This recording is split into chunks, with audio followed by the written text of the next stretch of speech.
salvation, same tribulation, worldwide oppression.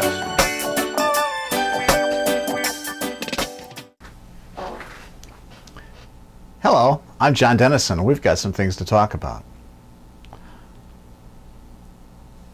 In our last few sessions, we've spoken quite a bit about building a better tomorrow. But the concept of a better tomorrow predisposes that there's something wrong with today. And I think that's where we need to start. Where are we right now? What's wrong with where we are right here and right now? What is about your life that isn't working? What is about your life that isn't fulfilling you the way you want or bringing you peace? It's important that we start with our own lives, because our lives are the basis for why we're here. It's through our lives that we learn. It's through our lives, and as they unfold, that the lessons and experiences are presented to us from which we grow. But the problem with focusing upon tomorrow or upon changing ourselves is a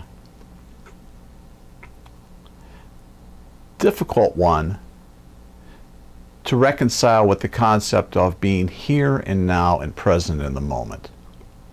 Now, all of you know about being in the moment. You don't need me to tell you that your life is lived right where you are right now, where your attention is. And right now your attention is focused upon this video, and perhaps some of the thoughts that are in your head about what you were doing earlier or need to do when we're done, or what you were just watching, or what you were just doing, or things that you think you may have to do, or something else in your life that's going on that just won't give you any rest. The number of distractions and things that run through our heads can be endless. But our situation is such that we have to somehow work toward creating a better future or a better tomorrow. At the same time, we're trying to get the most out of today. And if we're trying to get the most out of today by denying what it brings, or not accepting or acknowledging or appreciating those things, then we're probably going to miss a good chunk of what tomorrow might be able to offer to us if we had taken full stock of what this moment is bringing us now. You are going through things within you that no one else knows. Maybe you've given them a glimpse. Maybe they have played out, or as you have acted out some of your own inner demons, so to speak, or your own inner thoughts, and superimposed them upon others around you. But for the most part, it is your inner world. It doesn't have anything to do with anyone else, except the fact that you bring their affairs into your world. So we'll start with that inner world of yours, because we can look in the outer side and see all kinds of things that aren't the way we want. But it's the inner part that we have to start with, because if we don't make sure that we're right within, everything we do without is going to somehow be lacking, because it won't fill the void that we have inside. So this is where I would like you to start, is to look at yourself. What is it about your life and the situations around you and your relationships and your money matters and your friendships and your relationship with your spouse or significant other? How are those things all playing out for you? How do they make you feel? Are they bringing you joy or expansion? Are they filling you with peace? Are they putting you in conflict and giving you the urge to change, or to change your situation, or to change them, or to make them into something other than what they are? Because what we are now is only a harbinger of what we can become. But again, just as we are going through our lives of dealing with all the things within us that are making us feel like this moment is less than it can be, the other people you come across in your life are doing the same thing, whether they're conscious of it or not, because there are situations within them in their lives that are goading them onward to think about something other than right here and now where they are.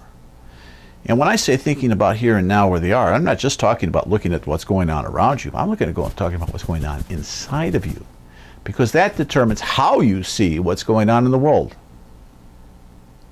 The attitude, the filters, the biases, the agendas, the interests, the desires, the fears, all those things in you are at work at one point or another, and they ebb and they flow, and one comes up this time and another one comes up the next time. And it's that flow of these inner conditions and these inner things that I want you to be aware of, because that is what is making it difficult for you to accept being in the moment. Because these things that have built up inside of you are like nudging you and saying, no, that's not the way I want it. Nope, I don't want it that way either. We're going to keep trying it somewhere else. And it nudges you to want more, to want to be more, to want to do more. Yet, it distorts everything that happens. Everything that occurs to you is distorted by the filters you yourself have placed in front of the lens of your own perception. So what you see is not necessarily the way here and now really is. It's just where you choose to put your attention and apply these filters. And if here and now isn't meeting your needs, the place to start is with how you're looking at here and now. It would be nice to tell you, go off and be appreciative and raise your vibrations. And that's great if you can do it. But most of us want to work to that process. It's not just take a jump and say, okay, boom, I'm in my happy state. Well, your happy state may be good, but it may or may not be part of what is here and now and served up for you to experience in this moment. So what's wrong with this moment? Stop and think for a minute. Where is your discontent coming from? What is it that makes you want a better tomorrow? That makes you think that right now isn't enough? It's not what you want for yourself.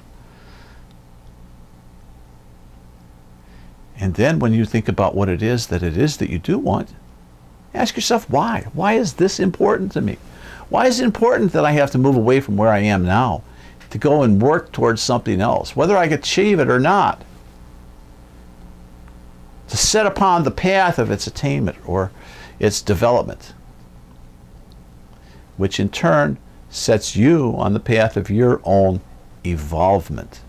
It is through the experiences that you're seeking to attain, that you're going for, the experiences of that are acquired along the way of what you try to attain, or the experience you want to get, or the results you want to achieve.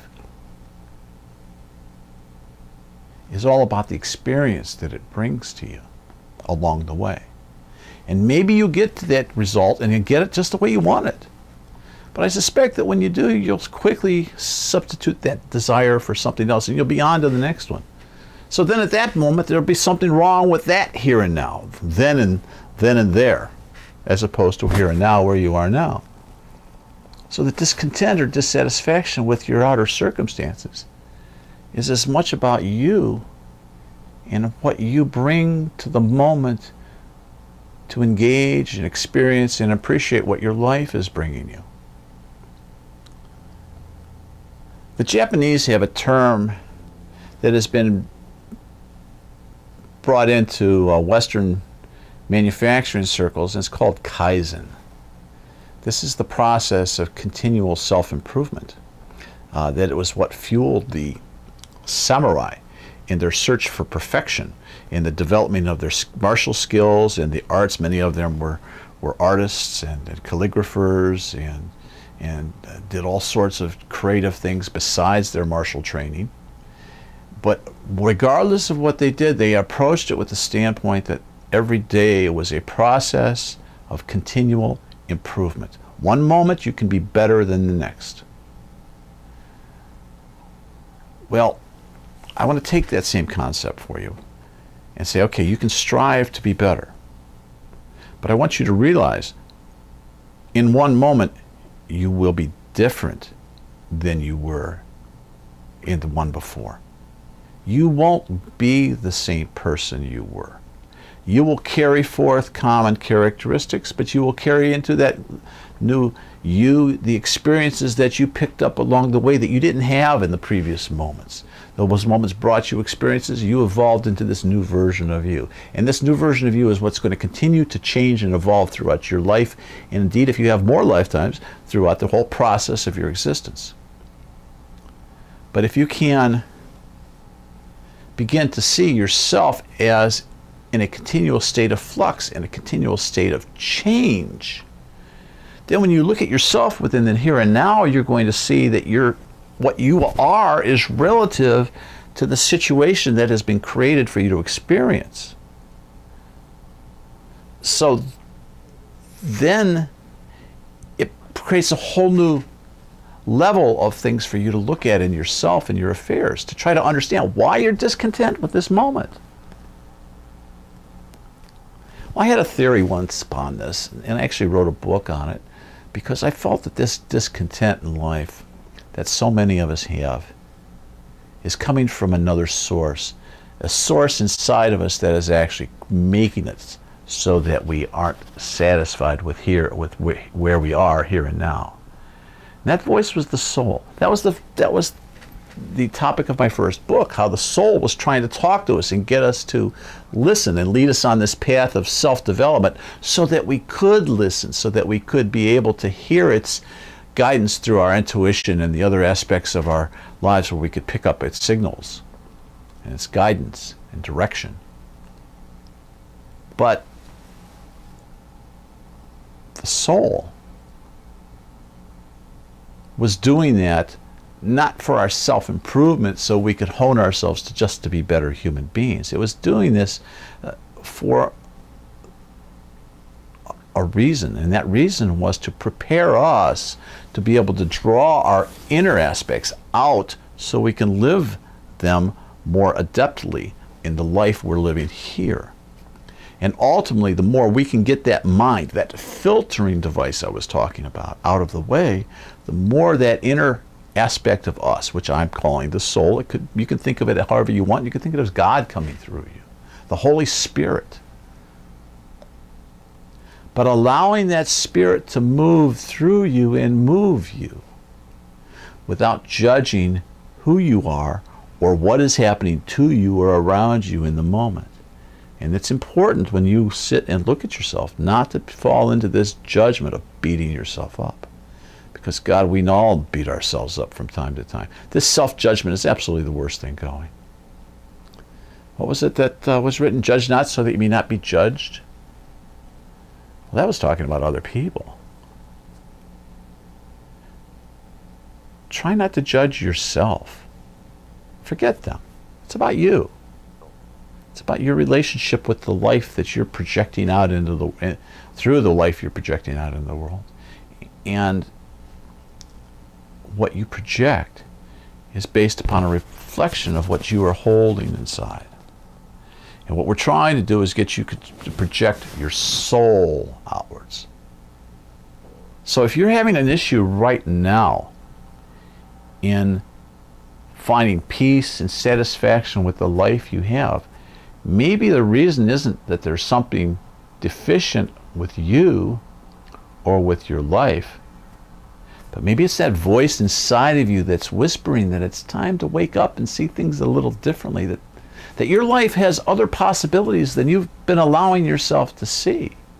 It's not that you have to turn around and throw away all the beliefs and practices you've had your whole life, but just kind of loosen their hold a little bit so you could consider something more. Because the beliefs we have are not necessarily correct or right. They're ones that we have adopted in order to live in the way that society and we have decided is necessary. So we have established beliefs and practices and approaches to our lives that have enabled us to create lives, at least the lives that we're living now. But then again, if we want different lives, again, if the urge inside us to really build something different for a better tomorrow, then that's where we have to start, by looking at those beliefs and practices and begin changing those. But right now, I don't want you to change any of that. I just want you to look at yourself and say, how do I feel about myself? How do I feel about my life? What is it that I want for myself that I don't have right now? What is it that I need in order to be happy? If my life were going to end with my next breath, would I be satisfied? Would I be able to leave in peace? These are the things that I want you to think about, that there probably aren't going to be any clear answers to. But it's the process of looking that's going to begin leading you to the doors and opening them one by one to begin to know more about you inside and why you are the way you are.